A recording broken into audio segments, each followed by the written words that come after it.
गोष्टी आपल्याला छान मिक्स करून घ्यायच्या आहेत। तर या ठिकाणी 1 टेबल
आता 1 ते 1.5 मिनिट नंतर आपण फोर्कच्या साहाय्याने अगदी अलगद यांना असं टर्न करून घेणार आहोत। तुम्ही बघू शकत असाल किती छान क्रिस्पी अशी ही साइड याची तळून झालेली आहे। अशाच प्रकारची क्रिस्पी आपल्याला हे होऊन द्यायचे आहे, त्यासाठीच गॅसची फ्लेम ही लो ठेवायची आहे। आता एक बॅच तळायला ऑलमोस्ट आपल्याला 6-7 मिनिट लागू शकतात, परंतु ते छान क्रिस्पी होतात, हवे तसे आपल्याला छान हे बनवता येतात।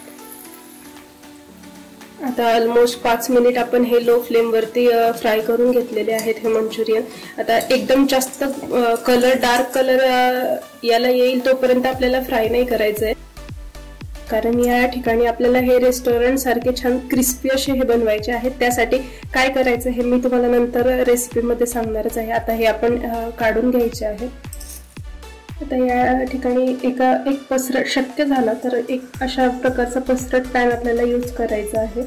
आता या ठिकाणी आपण सर्व व्हेजिटेबल्स टॉस करून घेणार आहोत। त्यासाठी एका पॅन मध्ये मी 2 टेबलस्पून तेल या ठिकाणी तापवून घेतलेलं आहे।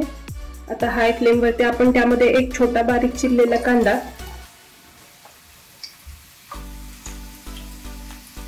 1 ते 1.5 टेबलस्पून या ठिकाणी बारीक चिरलेला लसणाच्या पाकळ्या, 1 इंच अद्रक बारीक चिरलेला।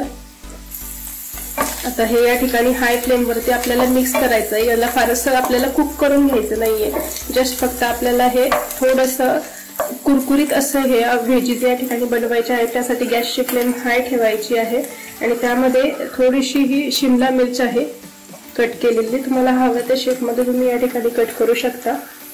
नंतर काही कोथिंबीर आहे, तो कोथिंबीर या ठिकाणी मी ऍड करणार आहे आणि 2 ते 3 हिरव्या मिरच्या बारीक कट करून घेतलेल्या आहेत मी, त्या सुद्धा यामध्ये ऍड करायच्या आहेत। आता साधारण 1 मिनिट आपण हाय फ्लेम वरती या व्हेजिटेबल्स कुक करून घेणार आहोत। या प्रकारे मिक्स करायचे आहेत त्यांना मध्ये मध्ये। आता या ठिकाणी मी 1 टेबलस्पून या ठिकाणी कॉर्नफ्लॉवर घेतलेला आहे, त्यामध्ये दुप्पट म्हणजे 2 टेबलस्पून या ठिकाणी पाणी ऍड करायचं आहे आणि याची एक अशी स्लरी आपल्याला मिक्स करून घ्यायची आहे। आता 1 मिनिट या वेजीज कुक झाल्यानंतर त्यामध्ये 1 टीस्पून या ठिकाणी डार्क सोया सॉस आहे, 1 टेबलस्पून या ठिकाणी रेड चिली सॉस आहे आणि अर्धा टेबलस्पून या ठिकाणी व्हिनेगर आहे। हे सर्व आपल्याला मिक्स करायचं आहे। आता यामध्ये थोडेसे स्प्रिंग अनियन्स बारीक चिरलेले ते सुद्धा ऍड करायचे आहे आणि गरम पाणी या ठिकाणी मी घेतलेलं आहे। ते गरम पाणी अर्धा कप गरम पाणी आपल्याला इथं आपण ऍड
आणि टेस्टी असे मंचुरियन या ठिकाणी रेडी झालेला आहे। तर असं हे ड्राय मंचुरियन बघून सगळ्यांच्याच तोंडाला नक्कीच पाणी सुटलं असेल। सो तुम्ही सुद्धा ही रेसिपी फॉलो करा, ट्राय करून बघा कशी झाली हे कमेंट करून सांगायला विसरू नका। आपल्या चॅनलला सबस्क्राईब करा। पुन्हा भेटूया एका नवीन रेसिपी सोबत। तोवर काळजी घ्या।